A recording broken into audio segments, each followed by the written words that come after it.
Amin ya rabbal alamin. Untuk makluman para hadirin sekalian, insya-Allah forum perdana kita pada malam ini, kita akan membawakan satu topik berbincang tentang tajuk keluarga sakinah. Keluarga sakinah iaitu tips komunikasi berkesan menurut Al-Quran. Jadi tanpa membuang masa, majlis dengan ini kita serahkan sepenuhnya pada Al-Fadhil Ustaz Hariri sebagai moderator kita pada malam ini untuk mengendalikan forum kita pada hari ini. InsyaAllah segala rahmat majlis mempersilakan.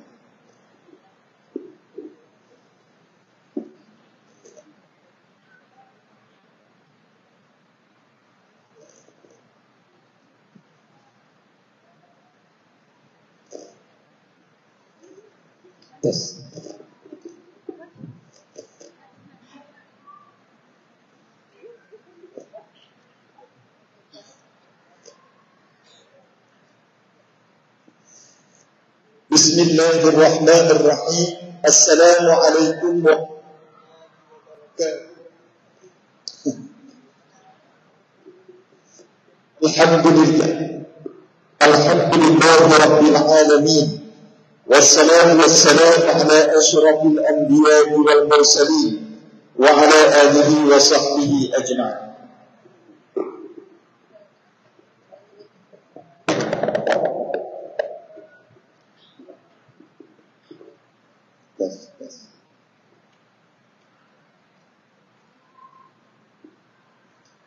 Terima kasih kepada Al-Fadhil Ustaz pengurusi majlis yang saya hormati, Tuan Haji Major Nur Asmi bin Mat Nasir selaku Nazir Masjid Kampung Seri Aman, pemimpin-pemimpin masyarakat, ahli jawatan kuasa masjid, seterusnya muslimin dan muslimat, ibu-ibu, ayah-ayah, anak-anak, seluruh muslimin dan muslimat dirahmati Allah Subhanahu wa taala. Apa khabar semuanya? Sihat? Dah makan ke belum? Belum. Biasa kalau ada program di masjid, isteri-isteri dia kata, abang hari ni dapur tutup. Semua makan dekat masjid. Tapi saya tak pastilah. Malam ni mudah-mudahan ada rezekinya insya-Allah. Alhamdulillah, pertama sekali syukur kepada Allah, malam ni dapat sama-sama kita berhimpun di masjid kita setelah kita menunaikan adat istiadat menyembah Raja sekian langit dan bumi, salat maghrib secara berjamaah. Dan kita isi masa kita dengan majlis ilmu. Mudah-mudahan semua daripada kita akan dilimpahi rahmat dan barakah seperti mana para malaikat menaungi majlis-majlis ilmu, taman-taman syurga di bumi Allah Subhanahu wa taala.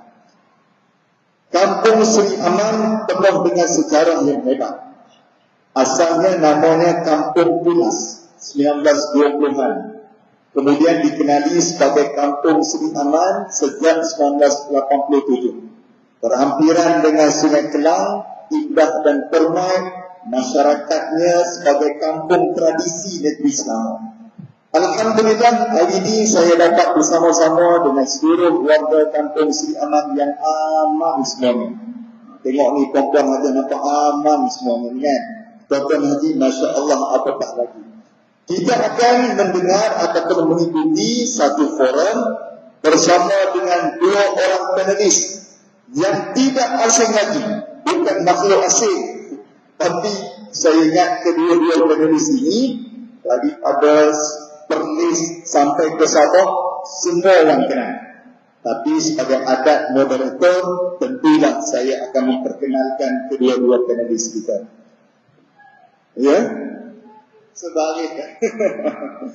Yang berada di sebelah kanan saya, penggugah motivasi seluruh rakyat Malaysia, daripada kanak-kanak sampai ibu ayah.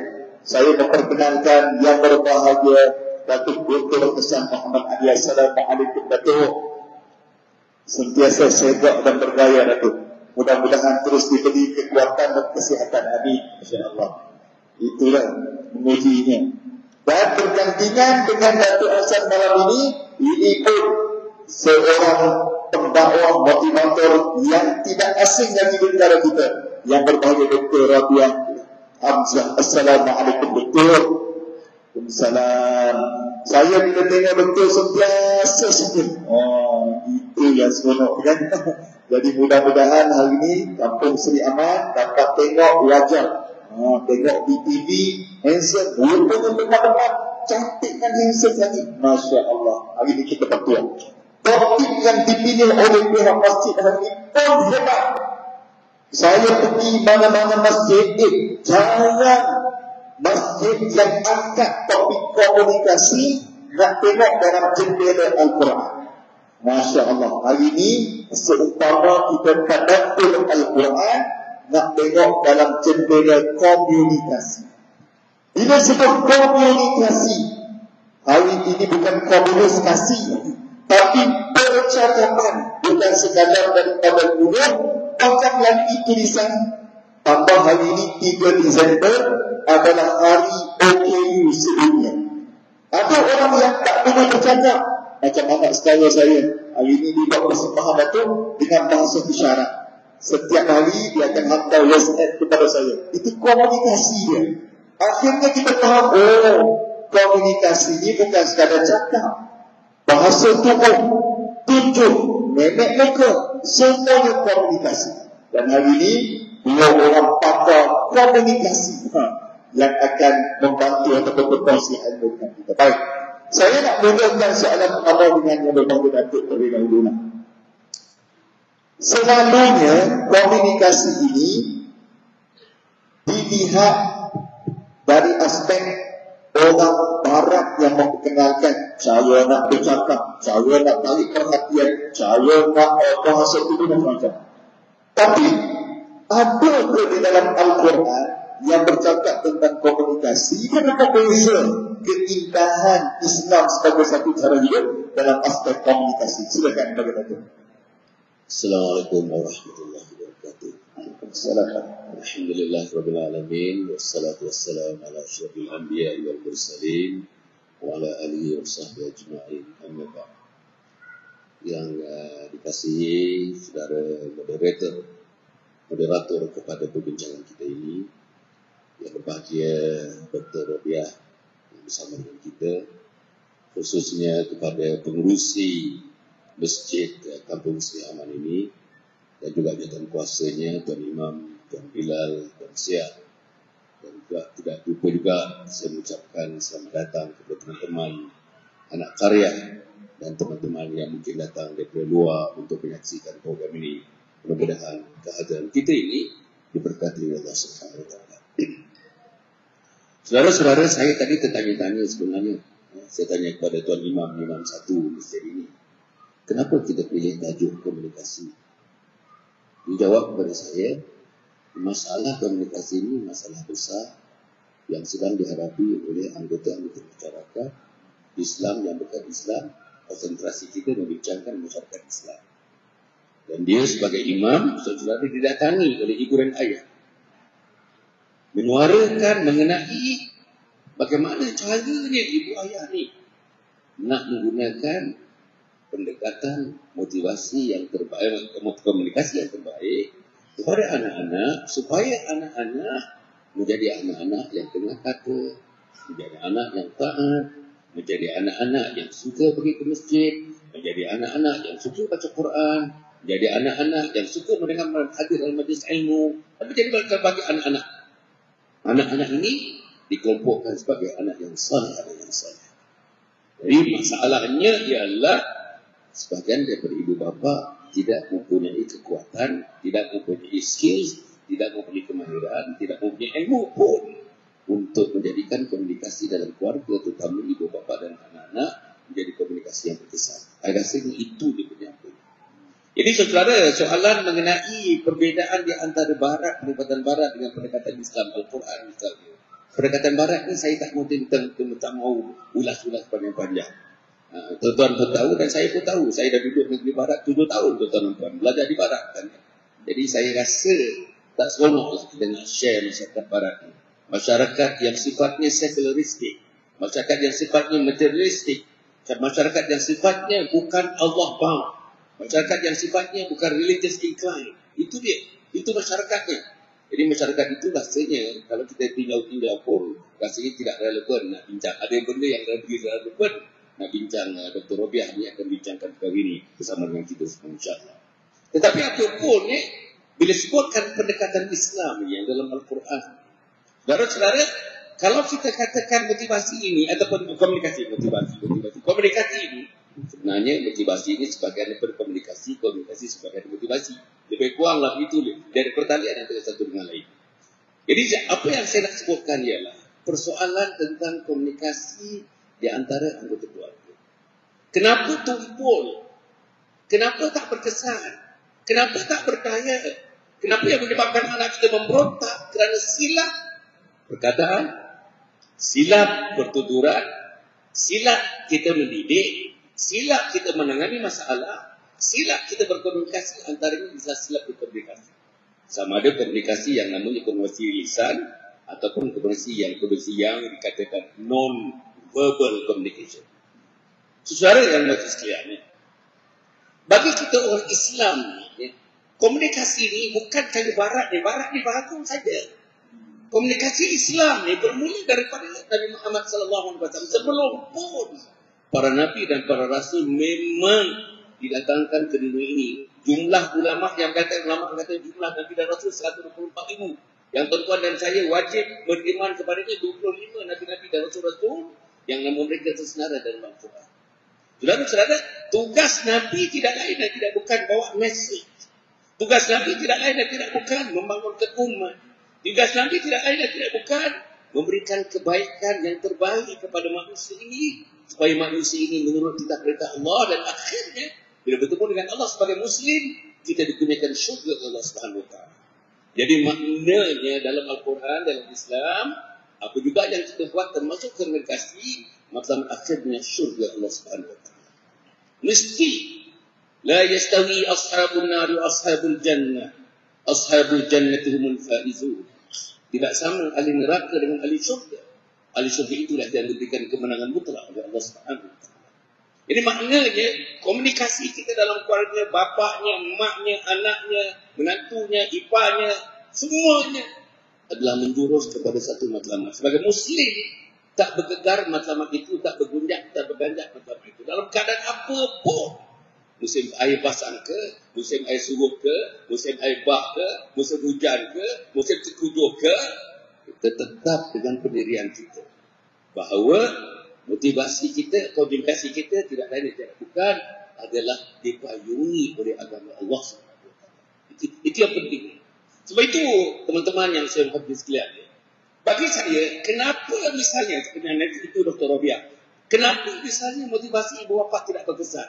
Saya nak sebut, selagi kita pinggirkan agama dalam rumah, selagi kita tak semayang, selagi kita tak jaga salat, selagi kita tidak mengikut perintah Allah Subhanahu Wa Taala, pasti komunikasi kita tidak terangkat di mana-mana. Jadi, tuan-tuan, pada penonton yang berkesian, maka sebab itu yang pertama adalah agama. Inna din indallahil Islam. Yang pertama adalah agama Islam itu. Tak usah ceritalah orang tak semayang nak cerita kebaikan. Tak ada kebaikan. Tak akan ada kebaikan orang yang tidak semayang. Jangan ceritalah nak didik anak-anak kalau tak semayang. Saudara, orang yang tak semayang ni, lidahnya tidak ada arti, matanya tidak ada arti, telinganya tidak ada arti, degup jantungnya tidak ada arti. Kalau tak semayang. Sebab itu Allah Subhanahu Wa Taala menyebutkan, man taraka salata muta'ammidan faqad kafara jihara. Siapa yang meninggalkan semayang dengan sengaja, maka telah kafir terang lagi. Bayang rumah kita kafir. Bayang anak-anak kita termasuk kuburan itu. Macam mana antara kafir dengan kafir nak kita komunikasi, yang komunikasi itu akan membuat kebaikan kepada keluarga itu. Komunikasi yang menjadikan keluarga itu diridhai oleh Allah Subhanahu Wa Taala. Sebab kita tak ikut peraturan Allah. Saudara-saudara, yang kedua yang saya nak sebut, Al-Quran menyebutkan dari Nabi Muhammad SAW, apa pun mesti kita bergerak di sekitar kepada al-ahkam al-khamsah, hukum yang lima. Wajibnya, sunatnya, makruhnya, mubahnya, haramnya. Ini tak boleh lari, ini tak boleh lari. Tetapi kalau kita tidak ada agama, terpinggir dalam keluarga kita agama, semayang tak dijaga, peraturan Allah tidak dijaga,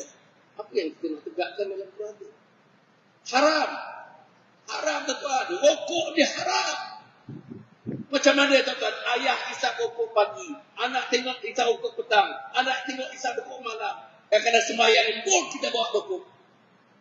Dan tak maaf saya sebut ini. Selagi merokok yang haram ada dalam rumah, asap-asap itu masuk dalam bilik-bilik anak kita, tuan-tuan, maka malaikat tidak berserta dengan kita dalam rumah kita. Syaitan iblis dalam rumah. Syaitan iblis tidak akan membawa kita kepada kehidupan yang berpaksikan kepada Allah. Syaitan iblis tak mahu kita masuk syurga. Syaitan iblis tak mahu komunikasi dengan anak-anak itu berjaya. Itu syaitan iblis. Maka sebab itu, saudara, dalam Islam, dalam Al-Quran, tak ada cara. Caranya satu saja. Wa anna hadza sirati mustaqiman fattabi'uhu wa la tattabi'us subula fatafarraqu bikum an sabili. Dzalikum wasaqu bihi la'allakum tattaqun. Ini jalanku yang lurus. Ikut jalan ini. Ayah-ayah, bapak-bapak, mak-mak nak berkomunikasi, nak bercakap dengan anak, ikut Rasulullah sallallahu alaihi wasallam. Tak ada cara lain. For Muslim, there is no two ways about it. It has to be along the way of Nabi Muhammad sallallahu alaihi wasallam. Tak ada cara lain. Sebab itu, tuan-tuan, saya nak mengakhirkan. Pertama, mari kita tegakkan agama dalam rumah. Kedua, mak dan ayah sekurang-kurangnya ada ilmu asas. Fardu ain, fardu kifayah itu wajib fardu, tetapi ada ilmu asas mengenai komunikasi, terutama komunikasi sebagaimana yang dilalui Nabi Muhammad sallallahu alaihi wasallam. Cara Nabi, cara Jibril berjumpa dengan Nabi, cara dalam Isra' Mi'raj, nanti tak lama lagi 2 bulan Isra' Mi'raj, macam mana Nabi tuan-tuan dipanggil Allah Subhanahu Wa Taala sampai ke langit yang ke-7, nama tempat Sidratul Muntaha. Bagaimana sistem komunikasi antara Allah yang menjadikan manusia dengan makhluk yang diciptanya, namanya Muhammad sallallahu alaihi wasallam.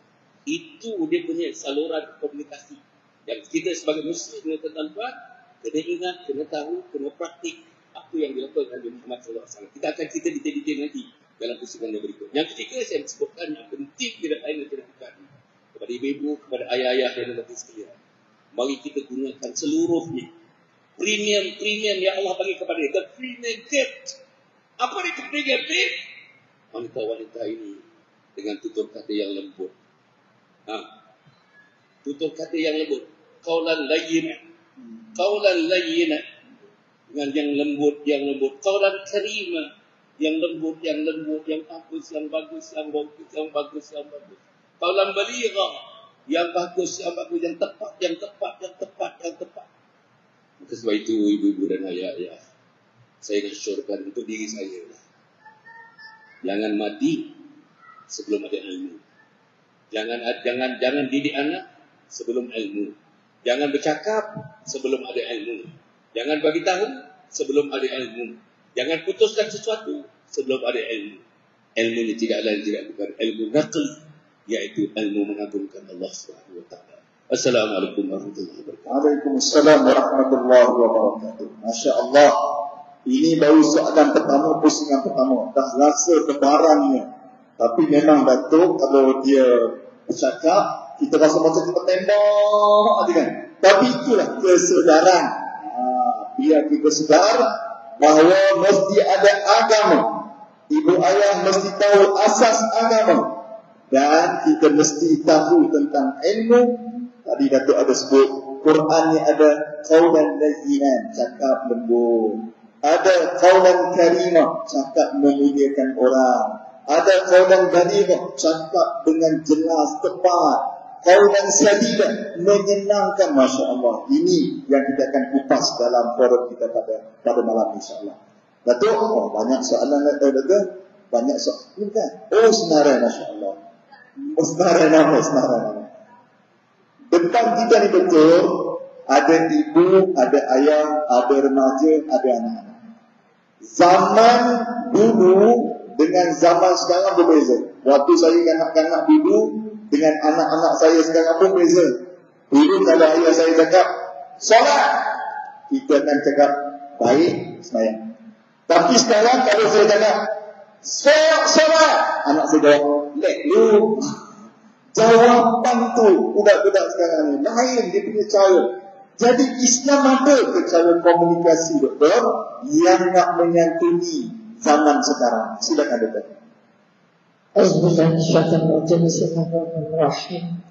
Alhamdulillahirabbil alamin. Wassalatu wassalamu ala asyrofil anbiya'i wal mursalin wa ala alihi wa sahbihi ajma'in. Wa bi syarri sadri yassirli amri wa hlul 'uqdatam min lisani yafqahu qawli. Sekali lagi kita panjatkan syukuran kehadirat ilahi karena memberi kita ruang berharga untuk berada di rumah Allah. Mudah-mudahan kehadiran kita diterima Allah sebagai calon-calon surga, insyaallah. Juga kita ucapkan Allahumma shalli ala sayyidina Muhammad sebagai tanda kita sedang memburu cinta Rasulullah untuk layak sampai ke syurga Allah dan menatap wajah Allah di syurga, insyaallah. Sekali lagi yang bahagia dimuliakan Nazir Masjid dan Haji Nur Azmi, Imam Ustaz Muhammad Nur Alif, barisan tangga masjid, barisan dan seterusnya, ibu ayah, anak-anak, hadirin hadirat yang dimuliakan Allah, kesempatan berada di rumah Allah pada malam ini. Babareta, tak tahu Babareta tak sebut dia. Aduh, Ustaz hari ini selain daripada Dato' Hasan yang sudah banyak menabur bakti kepada negara, mereka juga alhamdulillah. Sekali lagi kalau bercakap tentang perubahan zaman berubah. Tadi Datuk dah rincang dah syarat pertama untuk jadi baik. Bercakap tentang komunikasi, apa makna komunikasi tegaknya? Okay. Bila kata komunikasi, cara bercakap, cara berhubung, cara nengok, cara tegur, cara menyuruh, cara memuji. Itu kira komunikasinya. Kalau pakai suara, kalau tak pakai suara, tengok je. Zaman kami kecil-kecil, kalau ditengok tu dah takut dah. Lah ni tak jadi apa. Tengok tak jadi apa pun. Okay. Jadi sekali lagi kita jangan takut dengan perubahan zaman. Yang kita takut kita tak berubah-ubah. Kita tak cara dulu juga. Ini menyebabkan akhirnya kita tak mampu bersembah. Sebab anak kita dah bersembah dengan benda ni. Bila dah bersembah dengan benda ni, hilanglah kekuatan. Dia nak bersembang seorang-seorang, gelap seorang-seorang, hidup seorang-seorang. Kalau ayah pun sibuk dengan dakwah ni, mak lagi sibuk dengan benda ni, tak akan ada sebarang perbualan, tidak akan ada sebarang tapak ucap, tak akan ada sebarang pujian, tak akan ada sebarang didikan yang mampu dibuat. Sebab itu sekali lagi bercakap tentang komunikasi, bermula dengan bercakap dengan bagaimana membina hubungan. Bila sebut komunikasi bermakna membina hubungan. Hubungan pertama juga dibina. Kita tidak mampu nak jadi orang baik kalau belum baik dengan pembekal nyawa kita, pembekal jasad kita, pembekal udara kita. Kalau bukan pencipta kita tak baik dengan semua. Sebab itu modal pertama yang tadi yang Datuk sebut, agama. Siapa yang ajar sendiri anak dua kalimah syahadah, anak lain? Ayah-ayah yang ajar sendiri anak dua kalimah syahadah. Satu, dua. Yang lain ni siapa ajar anak dua kalimah syahadah? Nak agak ustaz, nak agak sekolah kafah, nak agak sekolah tadika, nak agak sekolah lain, tak sempat. Maka setelah ini komunikasi, perbualan, perbincangan, percakapan, pergaulan tidak terjadi. Kalau belum daftar anak kita jadi hamba Allah, belum daftar anak kita mengucap dua kalimah syahadah, aku naik saksi kepada Tuhan yang aku sembah. Ini kekuatan anak dianggap. Kalau anak tak tahu aku naik saksi kepada Tuhan yang aku sembah, melainkan Allah. Aku juga mengaku Muhammad utusan Allah. Dua sumpah ini, dua ayat ini membolehkan musuh Islam masuk jadi hamba Allah, membolehkan yang kafir dulunya yang musuh Allah masuk surga. Maka sekali lagi balik semula, sama ayah-ayah dan ibu. Balik nanti jumpa sama anak. Ajar sendiri anak mengucap kalimat syahadah agar anak terdaftar menjadi hamba Allah. Jika tidak dia terdaftar menjadi hamba setan. Hamba iblis. Hari ini pengalaman pribadi dan jumpa orang yang mengambil dan lupa syahadah. Jumpa anak tahfiz lupa syahadah. Jumpa orang besar kecil lupa syahadah. Anak nak berisi datang masjid untuk salat hajat, tapi tak pandai, tak ingat lagi bahawa kalimat syahadah. Sedangkan dua kalimat syahadah kunci pertama untuk layak mengaku jadi hamba Allah.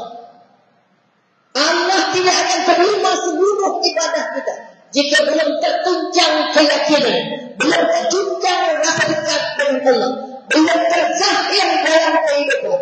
Sebab itu syahadah bukan di bibir saja. Syahadah harus ada dalam pikiran. Syahadah harus ada dalam perasaan. Syahadah harus ada dalam setiap gerak dalam hidup. Karena dua ayat ini tak ada, bermakna ibadah kita tak ada mana.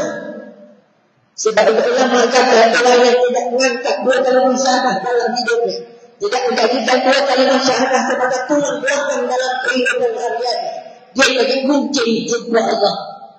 Sebab itu sekali lagi kedalam kekuatan. Nak bercakap apa pun tak laku kalau kita belum daftar anak kita. Sebab itu dipesan ulama dua sumpah ini disaksikan oleh 4 saksi. Pertama ayat kedua jadi ayat ini disaksikan oleh Allah. Kedua disaksikan oleh malaikat. Ketiga disaksikan oleh lantai masjid ini. Dan yang keempat disaksikan oleh diri sendiri. Maka sekarang lagi saya mohon kalau apapun yang nak dibuat, terus pertama, kenapa saya layan suami? Karena saya mendengar perintah Allah, saya ikut perintah Rasulullah, saya pegang janji Allah. Ini kekuatan. Sebab itu kalau kita banyak anak-anak kenapa solat ni pakai sepedang serban ni, boleh jawab kenapa anda solat? Apa sebab solat? Sebab Allah suruh. Ini jawapan Allah suruh kan? Ini yang kita nak. Kita solat Allah hendak kita pun. Kita solat untuk kita dan untuk Allah. Satu dunia tak solat, Allah tetap jadi Allah. Belum hal. Ini apa sebab terjadi keyakinan yang salah, yang tidak tepat. Mengapa kita solat? Kerana saya sudah bersumpah dengan Allah, aku naik saksi pada Tuhan yang disembah. Sembah bukan hanya sujud, sembah makna ikut, sembah makna faham, sembah makna takut, sembah makna cinta, sembah bermakna hidup dan mati aku dengan Allah. Mengapa kita solat? Karena kita sudah berjanji dengan Allah, aku nak jadikan kamu bos aku. Engkaulah bos nombor 1 yang cipta aku, yang cipta dunia, yang cipta apa saja yang ada di langit dan di bumi. Besar atau kecil? Besar, bermakna segala lagi. Allah tak nak solat kita perlu. Sebab itu bukti aku sudah mengaku sebagai hamba Allah. Kenapa dah mengaku dah bersumpah menjadi hamba Allah? Maka solat aku nak bagi tahu dengan Allah, nak tunjuk dengan Allah, nak bukti daripada Allah, aku taat pada perintah Allah. Hari ini 18% rakyat orang Islam yang salah. Yang lain anak remaja kita hampir sakit dengan salah. Terlalu ramai jumlah anak yang salah tapi tak faham mengapa dia salah. Sampai juga mak ayah tak faham macam mana dah sayang anak. Kenapa tak boleh bercakap dengan baik? Kenapa tak boleh berlenting dengan baik? Kenapa tak mesra? Kenapa tak sayang? Kerana sayangnya tak ada dengan Allah. Siapa sayang Allah? Allah cucurkan seluruh kasih sayang kepadanya. Siapa taat Allah, anak isteri taat pada suami. Siapa anak-anak taat dengan Allah, semuanya tidak berkah. Tapi ini tidak terjadi. Kerana ayah mak tak faham. Kenapa aku nak layan suami? Sebab suami tanggung saya. Betul? Tapi sebab kita nak tahan suami. Bukan sebab suami tanggung kita, kerana kita sudah berjanji dengan Allah. Ini suami hadiah dari Allah. Aku layan dia kerana Allah. Bukan kerana aku, bukan kerana dia, bukan kerana handsamenya. Sama juga kenapa kita harus berkomunikasi, bercakap dengan baik, melayan anak dengan baik. Baik maknanya baik hatinya, baik matanya, baik suamanya, baik pandangannya, baik layannya. Santun tengok anak bahagia dalam rumah.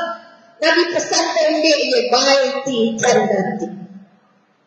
Rukun ke surgaku kalau kamu sudah mengucap Muhammad Rasulullah, kamu mesti akan berhati Rasulullah. Siapa tak pernah bohong kat sana? Ada orang tak pernah bohong? Hari-hari bohong.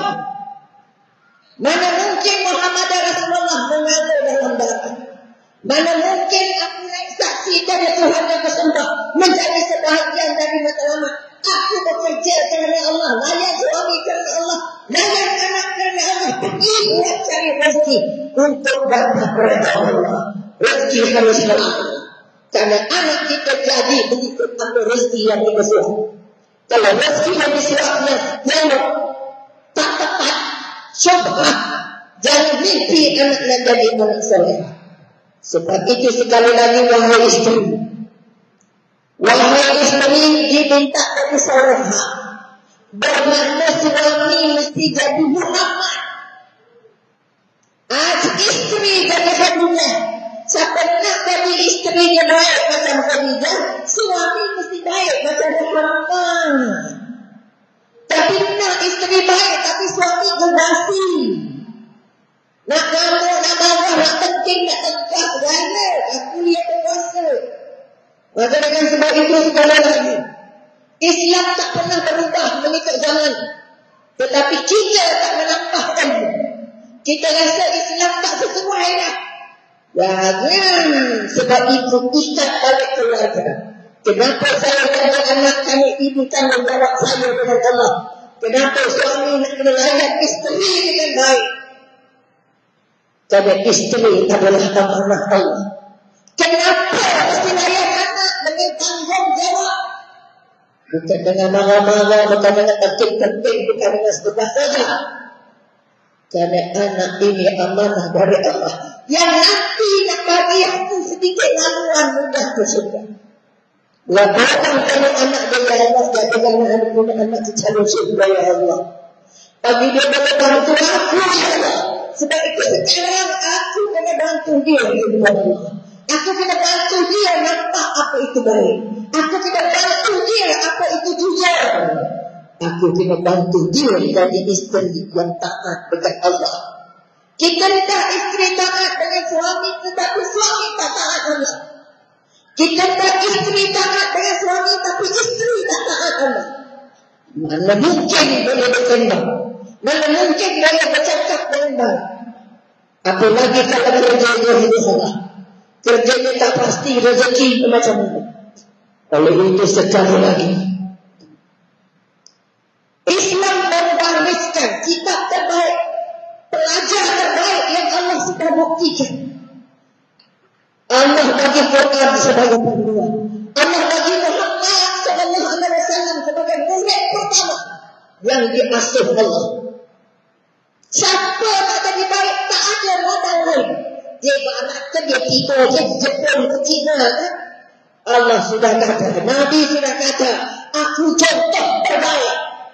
Aku diutus untuk membaiki akhlak. Kenapa yang sekolah agama tak dapat berani Rasulullah? Kenapa yang mengaku Muhammad Rasulullah tak ada jujur kata Rasulullah? Tak ada santun kata Rasulullah. Tak ada lembut kata Rasulullah. Tak ada penyayang kata Rasulullah. Kerana kita tak ada sedikit cinta dengan Rasulullah. Cinta kita dengan Allah tipis telur Allah. Sebab itu kita sebut Allah bila kita sakit. Kita sebut Allah bila kita kehilangan. Kita sebut Allah bila kita kurang. Tapi bila kita dalam keadaan sehat walafiat, sakit nak keluar perkataan Allahu Akbar. Oleh itu sekali lagi saya mohon dalam ruang terhad ini, belajarlah bercakap dengan Allah. Kalau sudah 5 kali sehari bercakaplah pakai iman, bukan bercakap pakai semangat. Bercakaplah dengan keyakinan, bukan hanya bercakap dengan pengetahuan. Kita tanya, kamu tahu tak Allah? Tahu. Faham tak? Faham. Kita faham dan tahu. Kita bukan faham Allah Maha mendengar, Allah Maha melihat, tapi kita tak rasa melihat Allah. Allah Maha mendengar, kita tak ingat Allah Maha mendengar. Sebab itu lidah tetap mengeluarkan yang kotor-kotor. Kalau kita faham, kalau kita yakin Allah Maha baik, Allah Maha penyayang, kita mengaku hamba Allah, kenapa perangai macam Gaddafi? Ini persoalan. Islam tidak pernah terhapus atau berubah dengan suasana dan musim. Islam tetap abadi, tetap cantik, tetap murni. Kita yang tak mampu meyakini, kita yang tak mampu mentaati, akhirnya kita salahkan macam-macam. Anak tak jadi kita salahkan orang-orang, tapi kita tak pernah sembang apa doa yang digunakan untuk anakku. Apa doa yang aku angkat setiap malam untuk isteri aku. Isteri bertanya, apa doa aku angkatkan untuk suami aku, supaya kedua-duanya mampu sujud berjumpa Allah, bercakap dengan Allah, berrengek dengan Allah, mengadu dengan Allah. Allah Maha Mendengar, Allah Maha Baik, Allah Maha Penyayang, Allah Maha Lembut. Kenapa tak rasa? Kenapa kita keras macam Gaddafi? Kenapa muka susah nak manis? Kenapa suara mudah nak retak-retak, mudah-mudah? Tengok orang macam tengok perempuan, bercakap dengan orang macam penagih hutang. Jadi sekali lagi orang tu yang tersebut ini, saya mohon kita membangun keyakinan, asaskan seluruh gerak hidup kita untuk meyakini aku ada big boss. Aku nak rindu dengan big boss. Aku nak taat dengan big boss. Sebelum taat big boss yang Allah hantar pada kita bernama suami. Wa Allah wa Rasul wa ulil amri minkum. Kalau kamu tak taat Allah, tak taat Rasul, jangan mimpi Allah nak taat dengan kita. Kalau kamu tak sayang Allah, tak sayang Rasul, jangan mimpi ada manusia nak sayang kita. Perbuatan, percakapan, pergaulan jadi tidak menarik kerana tidak ada rasa cinta dalam hati, tidak ada rasa indah dalam lidah, tidak ada rasa regat di mata, tidak ada rasa senang di telinga. Cakap yang benar cakap, yang penting cakap. Mana mungkin boleh bercakap dengan baik kalau bukan kerana Allah, bukan kerana cinta, kalau bukan kerana membawa keluarga menjadi calon-calon syurga. Mudah-mudahan ini dapat menjemput sedikit keyakinan bahawa perubahan tidak berlaku. Perubahan tidak membuat kita jadi sesal.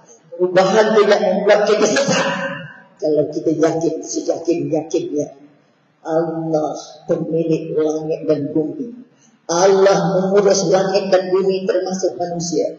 Allah menentu segala-galanya. Oleh itu kembalilah kepada Allah dengan penuh yakin. Pertama ilmunya, kedua amalnya, ketiga kekuatan menjadikan amalan fardu ain dan fardu kifayah sebagai satu kewajiban nomor satu dari yang lain-lain. InsyaAllah mudah-mudahan sampai di sini dulu. Minta maaf banyak. Terima kasih. Assalamualaikum warahmatullahi wabarakatuh. Waalaikumsalam warahmatullahi. Saya nak tanya apa vitamin doktor makannya. Doktor Nongol Masya Allah, ini semangat kata. Saya tengok depan ni tak ada orang berani tidur. Kalaulah Islam membenarkan orang perempuan baca khutbah, doktor lah yang saya nak ikut mula-mula. Tak berani orang tidur dalam khutbah mahal. Tapi bila sampai pak suami ni, saya tengok puan depan kita ramai. Saya ingat nak hantar kat suami agaknya. Abang dengar ni. Tapi itulah benda yang kadang-kadang kecil pada pandangan kita. Nak bukan di masalah dan salah. Tapi itulah besar dalam kehidupan kita. Baik, semua okey lagi kan? Oh, Masya Allah. Hari ini dia punya gelombang itu lain macamnya. Semangat yang dibawakan oleh kampus semua. Puan-puan ajar kita okey lagi?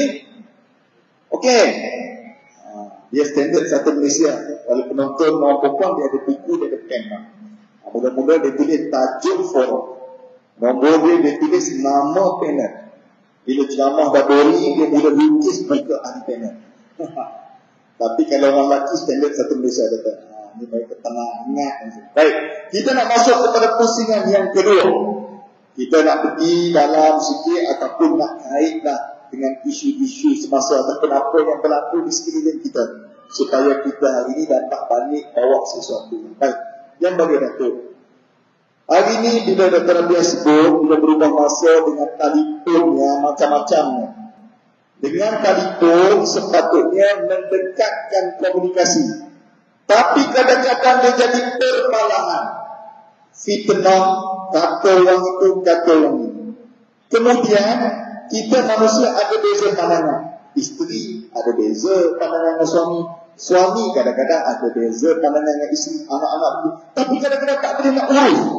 Dalam bab ada pertilang, dia jadi berkata macam mana perbezaan ini nak diurus supaya harmoni komunikasi. Betul? Saudara yang berhormat sekalian, alhamdulillah saya pun tercegang kagum dengan apa yang disebut oleh Dr. Rabiah tadi, dengan cara menyampaikan itu kuat, hebatlah, memang hebatlah, alhamdulillah. Dan tuan-tuan saya tengok tuan-tuan perempuan pun nampaknya terpaku dekat situ, macam disebut oleh Dr. Rabiah. Saudara, tentang keluarga ni saya nak sebut, tak ada keluarga yang tidak mengalami masalah komunikasi. Saya sebut, tidak ada keluarga dalam dunia ini yang tidak menghadapi masalah komunikasi dalam keluarga.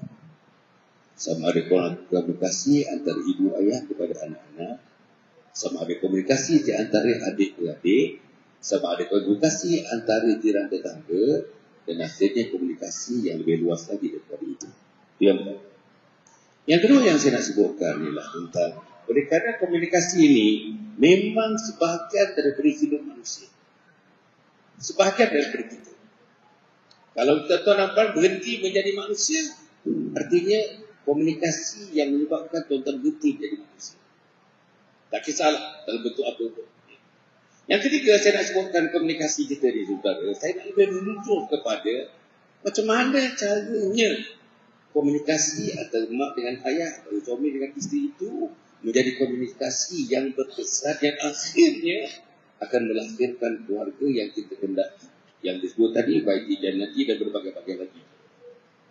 Pertama, kenapa kita punya komunikasi dengan anak-anak, dengan suami dan isteri itu tumpul?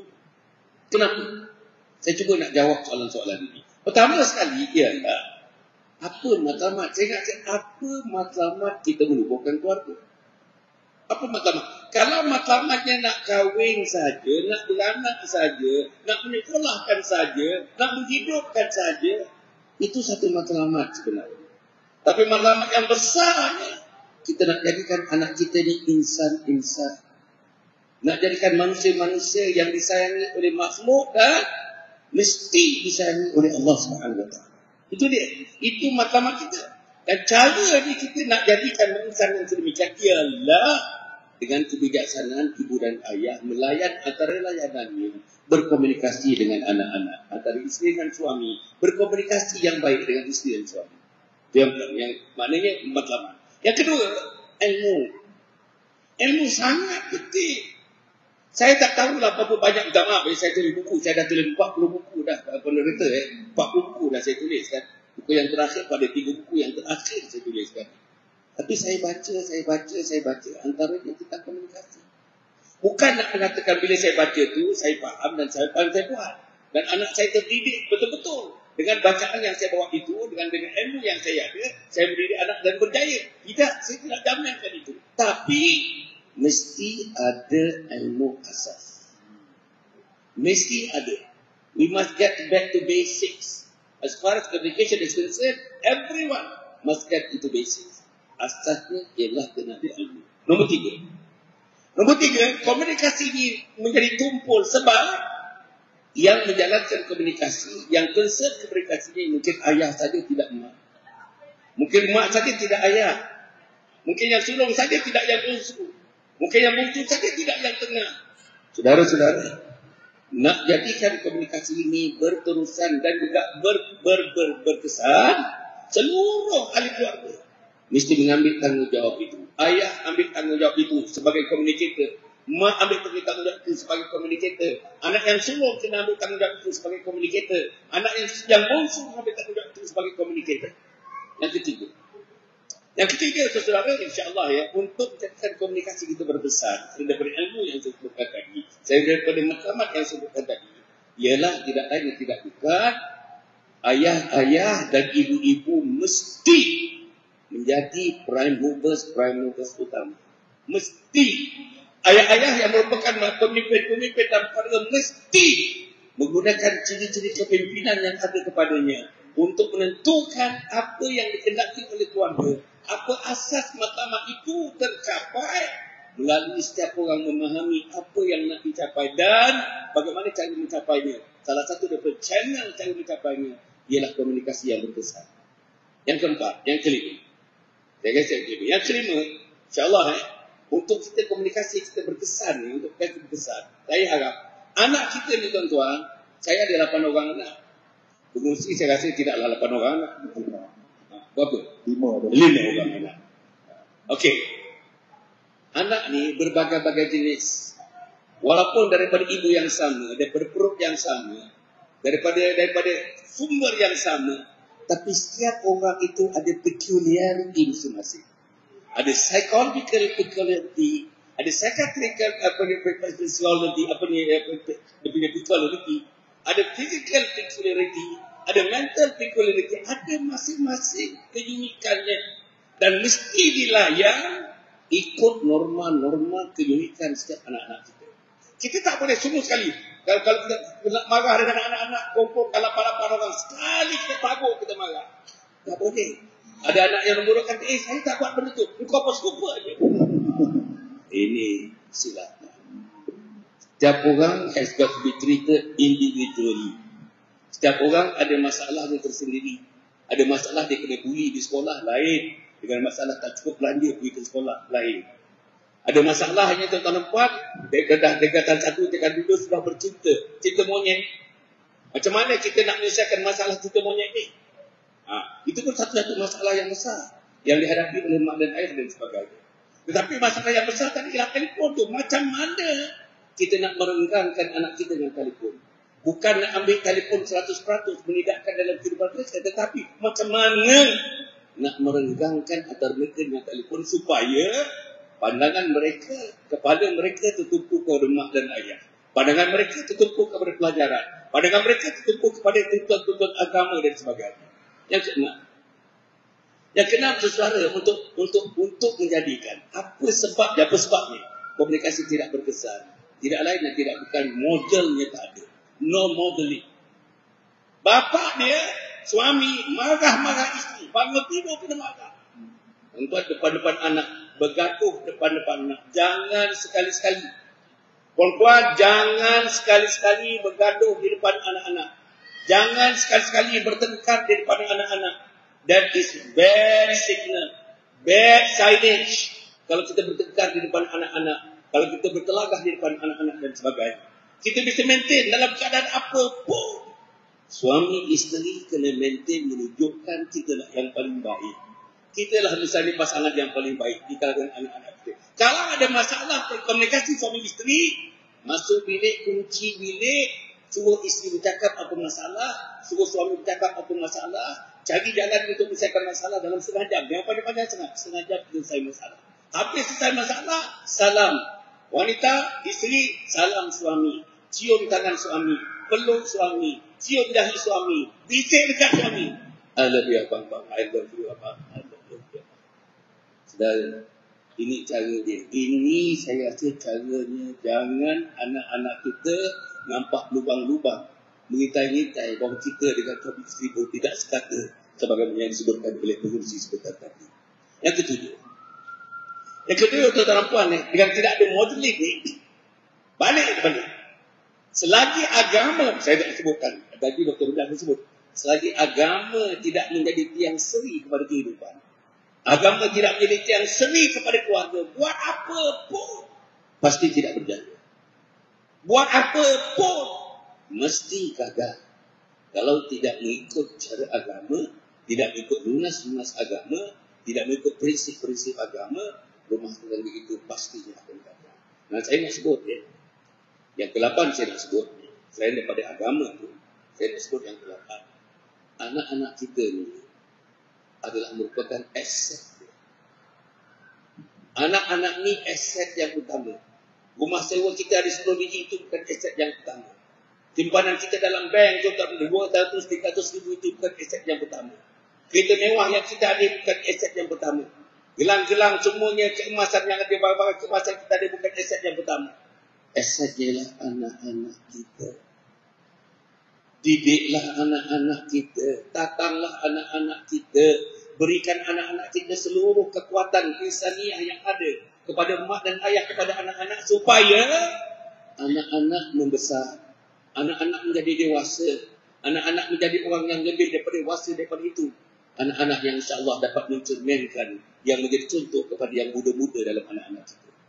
Ini kita kena buat. Tuan-tuan kena buat, you got to nurture. The word is nurturing. You got to nurture.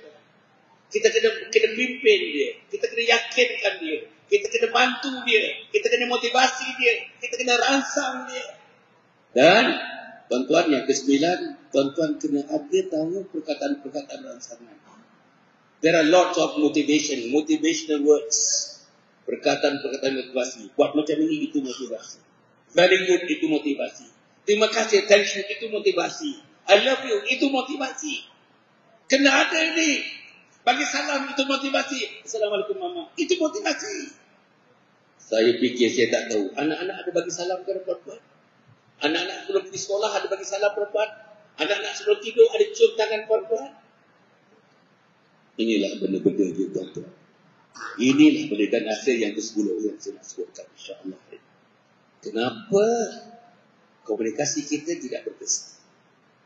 Komunikasi kita tidak berkesan, tuan-tuan dan puan, adalah disebabkan antaranya komunikasi itu tidak berterusan. Tak berterusan. Dia putus tengah jalan begitu saja. Kadang-kadang isteri kita letih semua suami kita.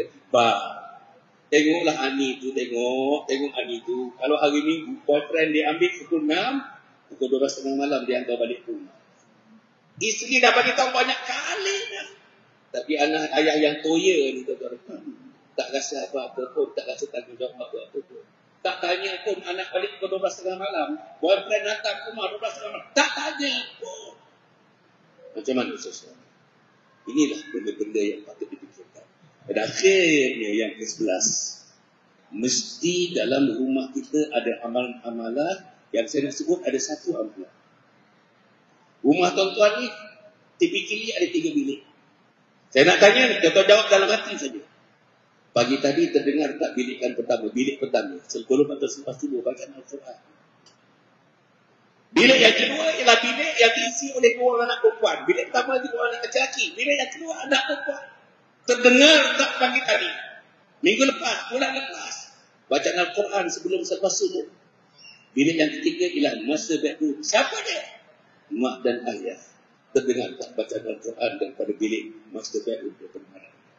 Kalau Al-Quran tidak dibaca, Masya Allah, mana nak dapat barakah? Kalau Quran tidak dibaca, mana nak dapat hidayah? Kalau Quran tidak dibaca, mana nak dapat pertolongan Allah? Kalau Quran tidak dibaca, mana nak dapat syafaat Nabi Muhammad sallallahu alaihi wasallam? Kalau Quran tidak dibaca, Macam mana nak dapatkan kejayaan dunia dan akhirat yang kita doakan. Rabbana atina fid dunya hasanah wa fil akhirati hasanah wa qina adzabannar. Jadi dengan 11 itu tuan pengusi, mungkin kita cerakin balik dalam pusingan ketiga nanti. Itu sajalah peringkat awal ini. Assalamualaikum warahmatullahi wabarakatuh. Assalamualaikum. Masya Allah. 11 perkara yang telah disebut tadi, saya pun bila duduk sendiri, aku buat tidak pada anak aku buat tidak. Kita rasa sendiri. Ini tujuan majlis ilmu, supaya kita dapat muhasabah dan kita perbetulkan apa landasan keluarga kita. Nampak lagi sikit, patah balik pula. Itu yang kita nak apabila kita datang majlis-majlis ilmu. Baik, muslimin dan muslimat dirahmati Allah. Saya nak pergi seterusnya kepada Nabi Doktor. Bila Nabi Datuk sebut tadi tentang kesilapan komunikasi yang jadi tumpul antara suami isteri. Ini kalau anak-anak pula bagaimana Doktor? Macam mana kita nak supaya mak ayah ini jadi role model dalam mendidik anak-anak kita, supaya mereka pun dapat cakap dengan baik, buat dengan baik. Silakan.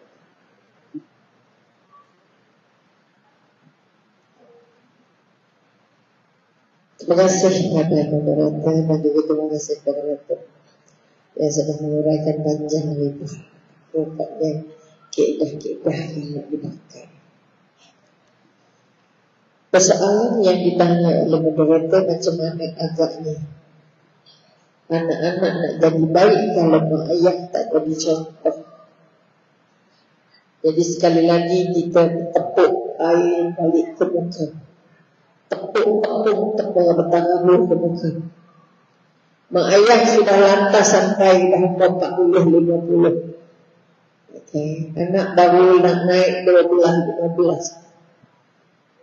Pertama, yang komunikasi tidak berlaku kerana anak tadi tidak nampak apa-apa kemahiran yang boleh dicontoh daripada mak ayah.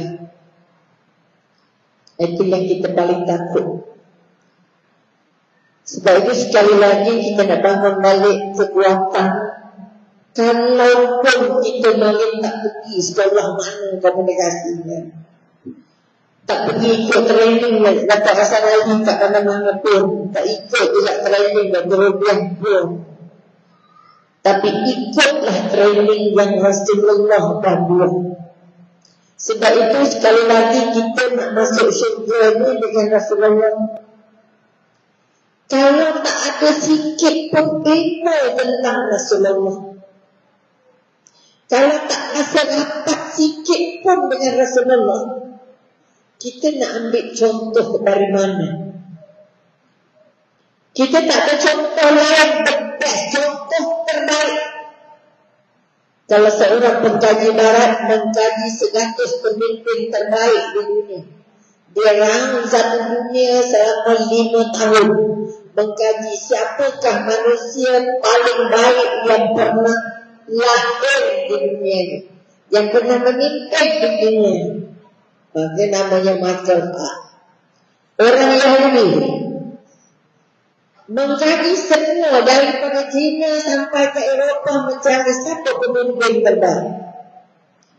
Akhirnya tak lain dan tak bukan, dia meletakkan nomor 1 manusia terbaik yang pernah lahir ke dunia adalah junjungan besar Nabi Muhammad sallallahu alaihi wasallam.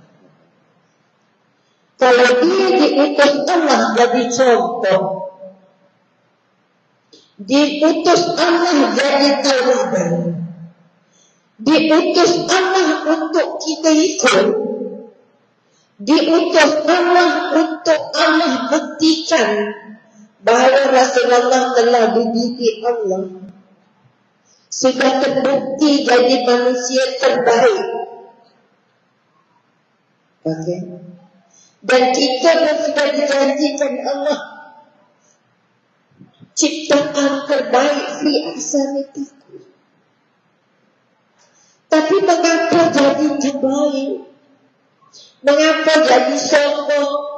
Mengapa jadi bengkak dengan anak isteri? Tidak lain dan tidak bukan kerana dadanya tidak terisi dengan apa yang Allah mahu. tidak terisi kekuatan-kekuatan. Apa kekuatan? Kekuatan nak jadi hamba Allah, kekuatan nak jadi khalifah Allah, dan kekuatan nak jadi calon syurga Allah. Tiga perkara besar ini tak ada dalam hati siapa-siapa. Hati mak tak ada, hati ayah tak ada, dalam pikiran ayah tak ada, pikiran mak tak ada, sakit. Sebab itu saya di klinik kaunseling keluarga dari rumah. Yang datang bermasalah bukan orang tak ada duit, bukan jawatannya rendah, jawatan CEO mereka, tapi tak mampu mengurus keluarga, tak mampu mengurus anak-anak, tak mampu menjadikan isteri taat pada dia. Apa sebab? Dia tidak pernah membina cita-cita. Kalau 11 ketua yang diberitahukan oleh Datuk tadi, ada 11 ketua, tetapi mak ayah tak ada satu pun impian yang tiga. Apa yang kita panggil vision, apa yang kita kata visi. Saya sebab itu tolong memasukkan malam ini dalam dada masing-masing ayah dan ibu 3 impian terbesar ini untuk membantu kita merintis jalan. Bagaimana aku nak dekat dengan Allah, bagaimana aku nak jumpa Rasulullah. Tak, itu impian kesedaran, keyakinan yang harus ada dalam diri kita. Aku nak jadi hamba Allah, bukan hamba perut, bukan hamba suami, bukan hamba isteri, bukan hamba kerja, bukan hamba dunia, tapi nak jadi hamba Allah. Siapa yang menanamkan jiwa hamba Allah, tak sopan, tak bengkak, tak bengkak, tak berikut, tak busuk hati, tak garang, tak ungih, tak marah-marah. Aku hamba Allah, sebelah ni hamba Allah, anak aku ni hamba Allah, orang sebelah tu hamba Allah. Kalau hamba Allah tak sayang hamba Allah, dia nak sayang apa? Kalau hamba Allah tak nak jaga hamba Allah, dia nak jaga siapa? Boleh nampak? Jadi malam ini kamu lukis, letak di meja, letak di pintu, letak di kepala kaki.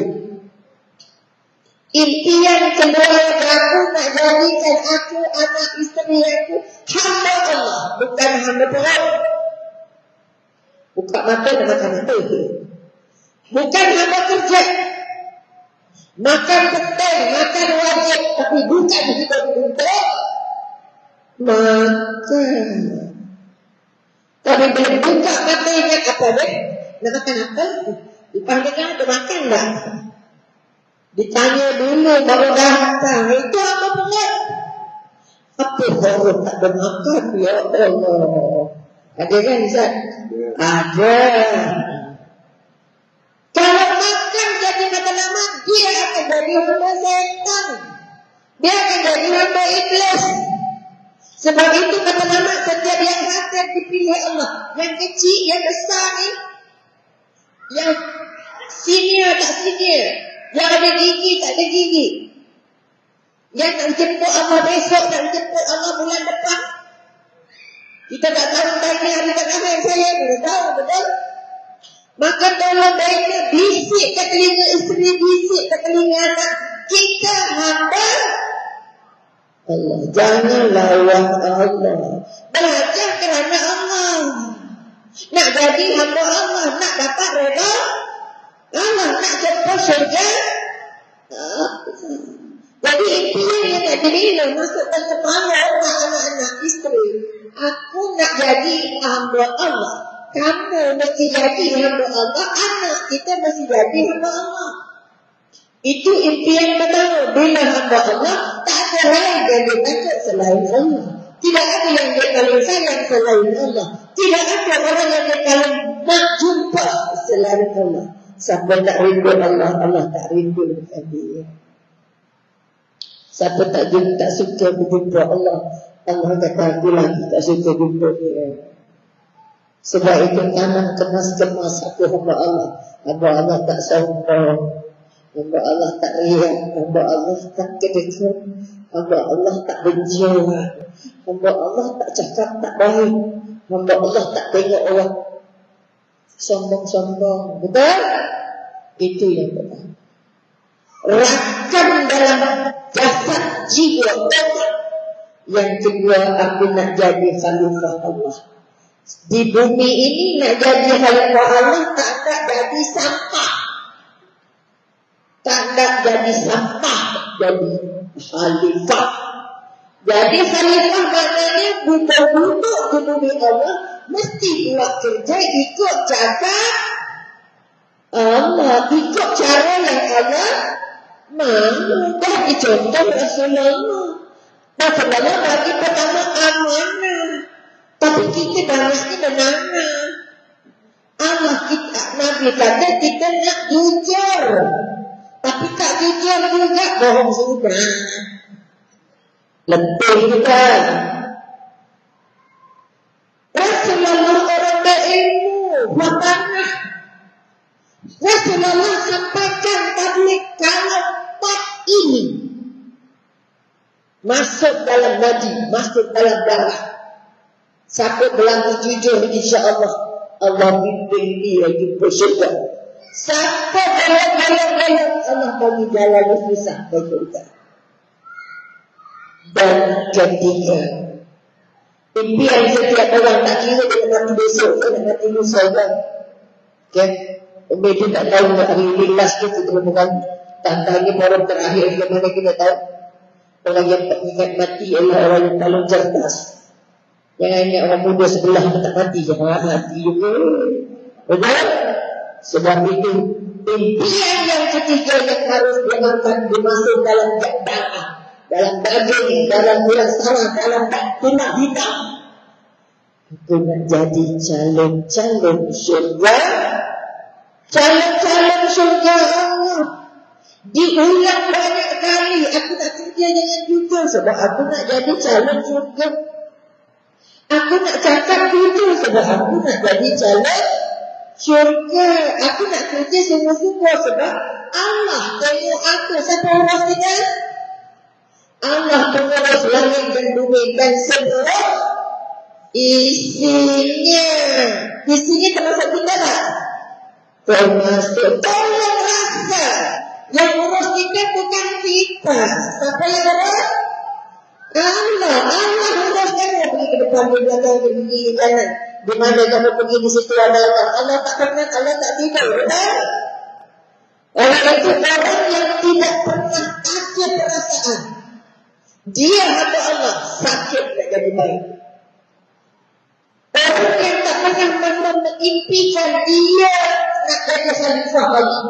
Sebab dia nak dapat bekal nak jumpa Allah. Dia tidak akan mampu tolong orang. Kalau aku tolong, kamu nak bayar berapa?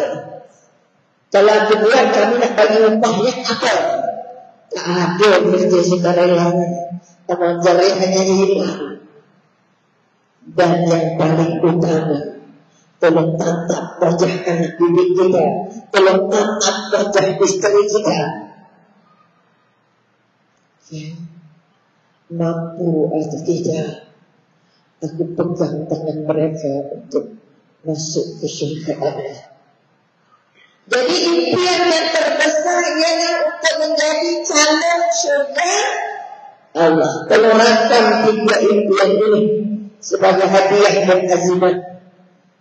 Kalau kemudian suami itu istri tak mau berkata, kamu nak masuk syurga ke tidak. Sebab itu ataharin dan atahayyan kalau jaga diri kamu, anak istri kamu dari api neraka. Sebab itu tugas suami, tanggung jawab suami, tugas paling besar suami adalah nak menyelamatkan dirinya, anaknya, istrinya dari api neraka. Sebab itu kalau nak jaga makanan, istri bekerja nak bantu suami. Tak apa. Tapi tugas nomor satu suami bukan cari makan, bukan cari rezeki, tapi pastikan anak dan isteri layak dipimpin masuk syurga. Kamu jangan bohong, kamu nanti tak masuk syurga. Kamu solat nanti ayah masuk syurga, nanti kamu tak masuk syurga macam mana? Okay, boleh nampak? Fir'aun dan Asia, suami masuk neraka, isteri masuk syurga. Nabi Nuh, isteri masuk neraka, suami masuk syurga. Dan nampak sudah dicontohkan. Mudah-mudahan kekuatan yang kita nak angkat pegang 3 impian ini, bawa sampai mati, pesan pada anak supaya kita benar-benar merasa anak itu amanah, bukan tanggung jawab, bukan beban. Isteri itu juga amanah, bukan kesuka nak buat isteri saya, itu saya lah. Saya nak lampang, saya nak lampung. Apa ramai suami yang lampang-lampung suami isteri. Saya juga marah orang lelaki yang menyenangkan aku terima nikahnya, dan aku lampang-lampang isteri. Belajar jadi manusia, jangan jadi binatang. Bila belajar jadi binatang, dia orang semua tak kenal. Oleh itu kita kata dalam badan kita ada 3 elemen, 3 unsur. Satu ada unsur binatang, kedua ada unsur malaikat, ketiga ada unsur apa lagi? Unsur iblis. Kalau unsur binatang yang dibawa oleh dalam tubuhnya, dia ingat makan tidur, gaduh, makan tidur, gaduh. Isteri tu tengok, kalau suaminya tidak makan, dia tidur untuk gaduh. Kamu ni cik perangai binatang lah ni. Terus terang cakap. Yang kedua ada perangai apa dia? Makrifat. Yang ketiga jaga anak dan isteri supaya tidak tercampak apa neraka. Kamu tak dengar cakap apa tak tahu. Tapi apa nama kita tahu. Lepas dan ketiga makhluk kita kata namanya iblis. Yang tak ada kerja lain selain nak buat tu. Buat gaduh, bagi orang bergaduh, bagi orang bercerai, bagi orang macam-macam. Oleh itu pesan yang terakhir, akhir kan? Betul. Setiap manusia ada 2 musuh. Kita nampak baik ni, tapi musuhnya bersama. Okay? Allah bekalkan kita nafsu masuk dalam diri kita, dan Allah bekalkan iman. Yang mana kita jaga? Nafsu iman.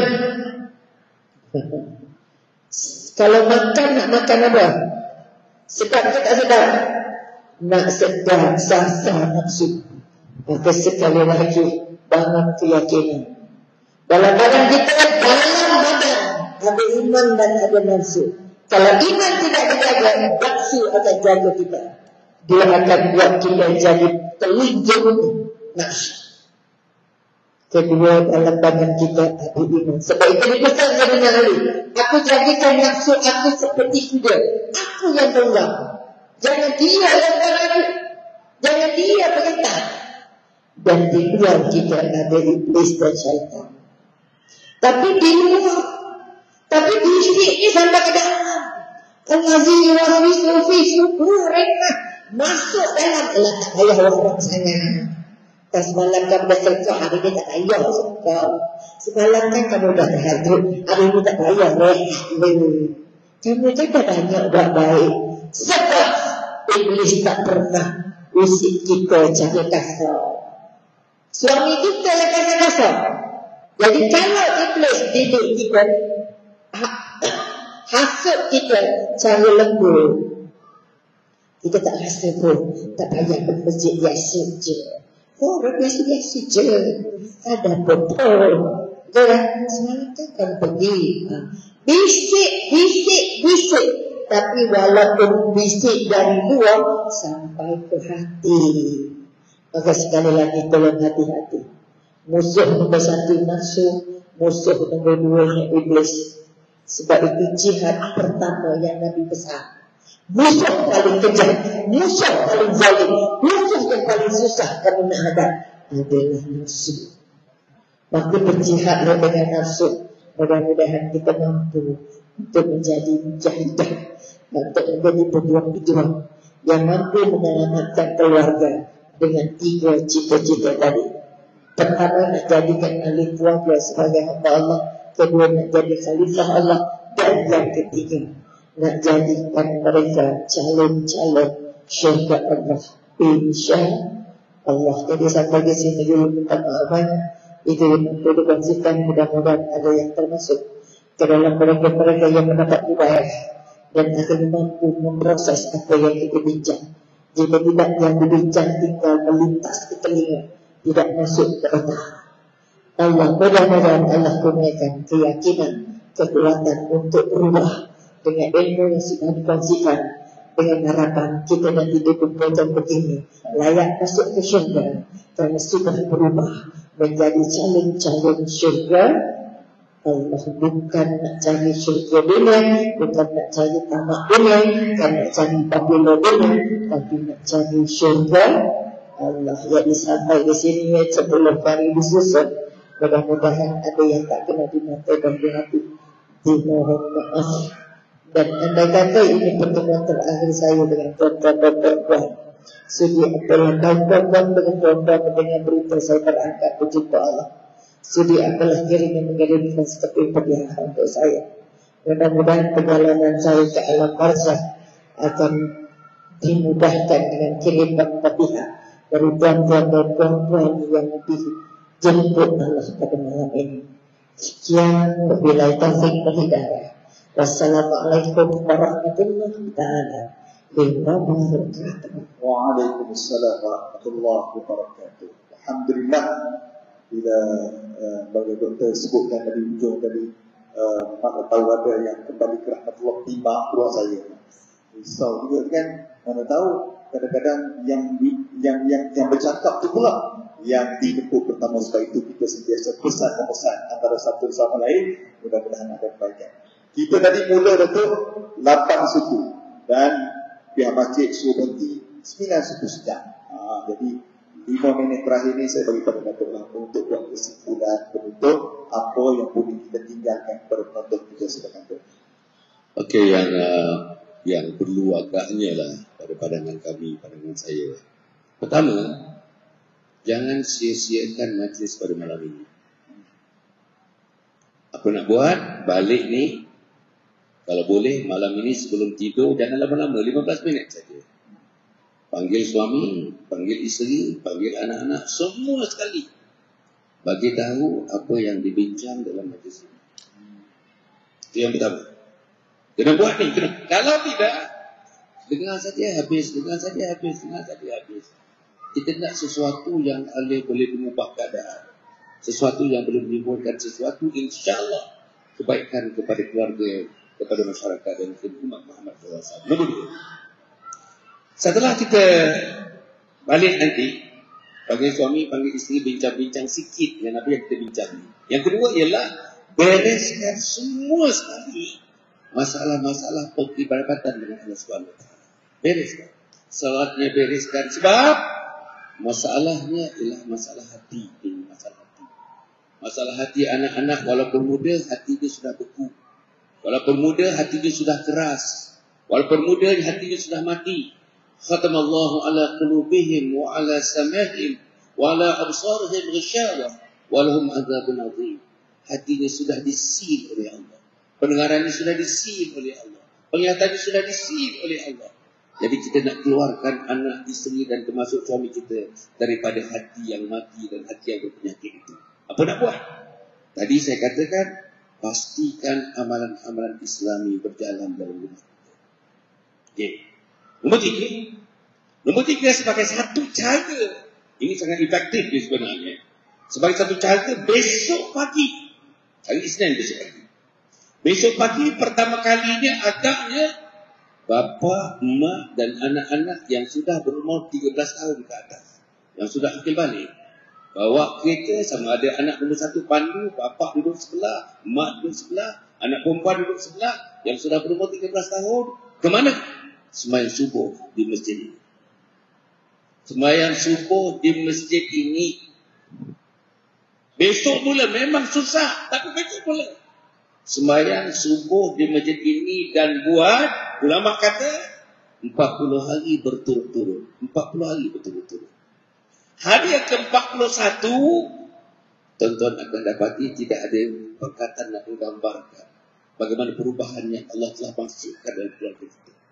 Perubahan mindanya, perubahan percakapannya, perubahan perbuatannya, perubahan komunikasinya, perubahan kasih sayangnya, perubahan parsianya. InsyaAllah. Ini kerja Allah. Ini kerja Allah Subhanahu Wa Taala. Buat jangan hati terselang dalam 40 hari. Hari yang 41, you will enjoy the fruits. The little thing that you do coming to the masjid setiap subuh. Ini antara yang paling berkesan. Yang paling berkesan. Tak kisahlah. Dia tak nak pun tarik juga. Dia boleh pun tarik juga. Dia tidur pun tarik juga. Dia tidur masa sembahyang pun tarik juga. Buat terus. Nobody is perfect. We don't ask for perfection. InsyaAllah. Tapi ini kena buat. Yang keempat sebenarnya tidak lain dan tidak bukan. Tanya sahabat-sahabat yang lain. Sudah tentu ada sahabat-sahabat yang anak-anaknya mudah ikut cakap mak apa. Compare notes. Orang kata compare notes. Mari kita ambil apa yang dia buat dan apa yang kita buat. Di mana apa lebih mereka, apa kurang kita. Di mana yang kita boleh ikut mereka dan di mana pula mereka ada tempatnya boleh ikut kita. Saya yakin di Puchong ni di kampung ni, kampung Seri Aman ni, saya rasa ada orang-orang yang macam ni. Ada orang-orang sudah terdidik. Ada orang-orang yang suami dan isteri ni memang mendidik anak first class. Saya dah tengok dengan mata kepala saya sendiri. Saya nak bagi tahu sikit aja Ustaz, sikit aja nak bagi tahu. Anak saudara saya, yang pertama perempuan tu berumur sekarang ni 12 tahun. Anak yang kedua umur 9 tahun. Anak yang ketiga sekarang ni berumur 7 tahun. Semuanya hafaz Quran. Semuanya hafaz Quran, Ustaz. Kecuali yang ketiga tu baru 17 juzuk sekarang. Semuanya hafaz Quran. Dan anak-anak ini dibandingkan anak yang lain berbeza sama sekali. Pandangannya berbeza, cakapnya berbeza, cara duduknya berbeza, cara dia meletakkan dirinya berbeza, cara makan berbeza, betul. Real living example. Make you shame. Dia datang rumah saya malu tengok anak saya. Macam mana dia boleh hidup, macam mana dia hidupkan sunnah Nabi Muhammad SAW dalam umur 12 tahun, 9 tahun dan 7 tahun. Ini dia. Yang kelima insyaAllah bila kita balik nanti, tuan-tuan dan puan-puan yang berjaya sekolah tidak bukan. Saya harap circle kita sekarang ni, circle kita teman-teman kita mestilah teman-teman yang minat agama. Sebab seseorang itu agamanya, tuan-tuan, kawannya adalah memaparkan agama dalam hidupnya. Sahabatnya memaparkan agama dalam hidupnya. Kalau boleh tukar kawan. Sekarang juga kena tukar kawan ni. Kawan yang tak membawa kita ke jalan Allah. Surga kata nak tadi. Ketepikan buat sementara. Bagi tahu dia, sorry. Aku nak kawan dengan kau. Aku nak teruskan dengan kau. Tapi aku nak jadi ahli surga. Anak aku dah jadi ahli surga. Kau dengan aku tak bawa ke jalan surga. Sorry. Saudara, kena buat decision yang betul-betul. Yang keenam insyaAllah, saudara, selain daripada rakan sejawat kita dan sebagainya untuk komunikasi ini, saudara, kita sudah dibekalkan dan semua the refined language. Apa refined language? Ialah bahasa yang lembut. Dengan anak lembut. Dan saya nak beritahu tuan-tuan dan puan, insyaAllah bukan satu bahasa yang lembut. Yang ketujuh saya nak beritahu, saudara-saudara, mulai daripada hari ini, panggil hujung anak kita sayang. Billahi ta'ala, anak saya yang sulung berumur 49 tahun. Bila-bila dia datang ke rumah saya, tuan-tuan, mesti saya peluk dia. Daripada pasal habis dia. Saya peluk, saya cium dia. Saudara, apa dia bagi kepada saya? Dia tak bagi masalah kepada saya. Apa dia bagi kepada saya? Anak saya nasihat saya. Apa dia bagi kepada saya? Dia bagi saya ketenteraman dalam hidup dan rumah tangga kami. Saudara-saudara, anak-anak saya dan bila habis saya telefon tu, hujungnya mesti sebutnya I love you. Okay sayang, I love you. Mesti. Saudara, saya harap buatlah benda ni. Dan yang akhirnya saya nak sebut, tuan-tuan, jangan tuan-tuan, jangan lokit. Jangan lokit nak usap-usap anak. Jangan lokit nak tepuk bahu-bahu anak. Jangan lokek nak duduk di sebelah-sebelah anak. Jangan lokek nak senyum dengan anak. Jangan lokek nak gelak ketawa dengan anak. Jangan lokek nak ada dalam persekitaran hidup anak-anak. Jangan lokek kita bermain bersama dengan anak-anak. Jangan lokek kita makan bersama dengan anak-anak. Semuanya kena buat. Hari ini kena buat tuan-tuan. Hari ini kena buat. Itulah komunikasi yang paling berkesan. Komunikasi kita baca tuan-tuan, literature ni. Kita baca, boleh baca lah. Hanya jadi sandaran saja. Tapi nak hidupkan, nak ubah perangai, nak ubah behavior. You want to see some behavioral changes. Tuan-tuan kena buat apa yang sepatutnya disadarkan oleh Dr. Rubiah tadi.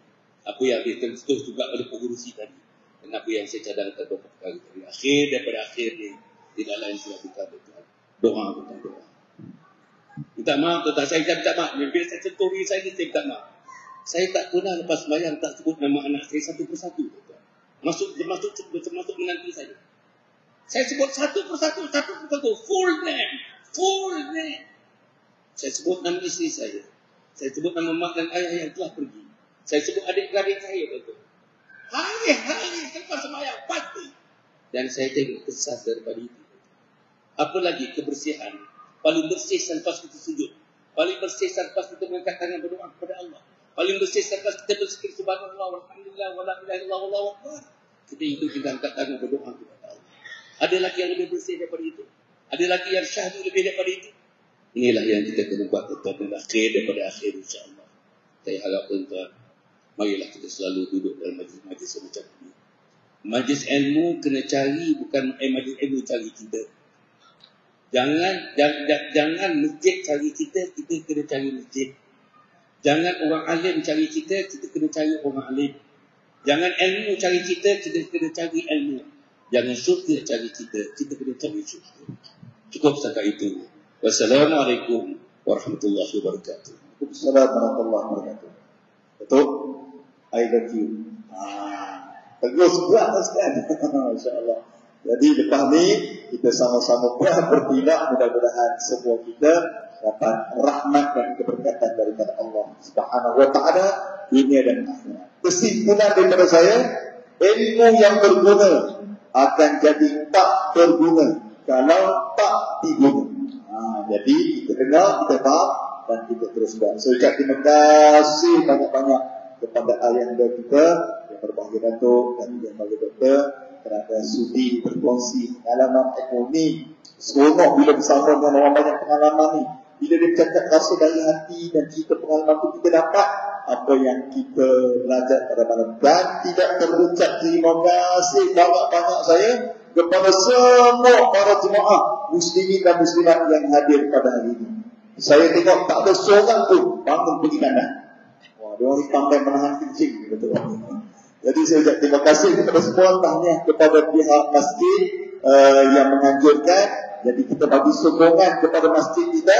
Kalau kita bagi sokongan kepada masjid kita, macam-macam program lagi yang pihak masjid akan bagi kepada para jemaah. Jadi saya ucapkan terima kasih dan kita jumpa lagi.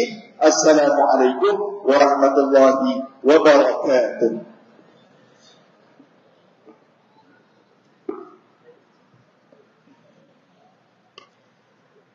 Waalaikumsalam.